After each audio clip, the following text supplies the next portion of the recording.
ઘણા ઘણા વર્ષો પહેલા એક રાજા હતો. રાજાની પાસે એક હાથી હતો. એક મહાવત હાથીની સાર સંભાળ લેતો હતો. મહાવત પાસે એક કૂતરો હતો. કૂતરો અને હાથી દોસ્ત બની ગયા. બંને સાથે જમે, સાથે રમે. મહાવતે પૈસાની જરૂર હતી. એણે એક પૈસાવાળા માણસને પોતાનો કૂતરો વેચી દીધો.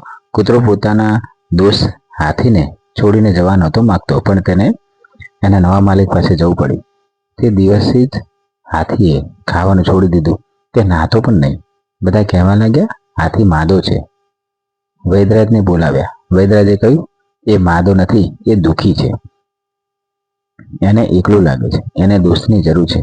રાજાએ પૂછ્યું, એના દોસ્તને કોણ લઈ ગયું? કૂતરાને કોણ લઈ ગયું? એ માણસને શિક્ષા કરો. જે પૈસાવાળો માણસ કૂતરો લઈ ગયો હતો એ ગભરાઈ ગયો. એને કૂતરાને છોડી મૂક્યો.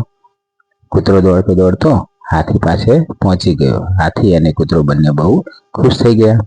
ચાલો હવે પ્રશ્નના જવાબ આપીએ. પ્રશ્ન 1.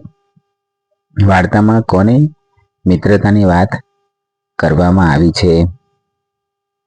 બીજો પ્રશ્ન, મહાવતે કૂતરાને કેમ વેચી દીધો? ત્રીજો, હાથીને ખરેખર શી તકલીફ હતી? ચોથો, કૂતરાને નવા માલિક વિશે શું કહી શકાય? 5. વાર્તાના અંતમાં હાથી અને કૂતરો કેવી લાગણી અનુભવતા હતા?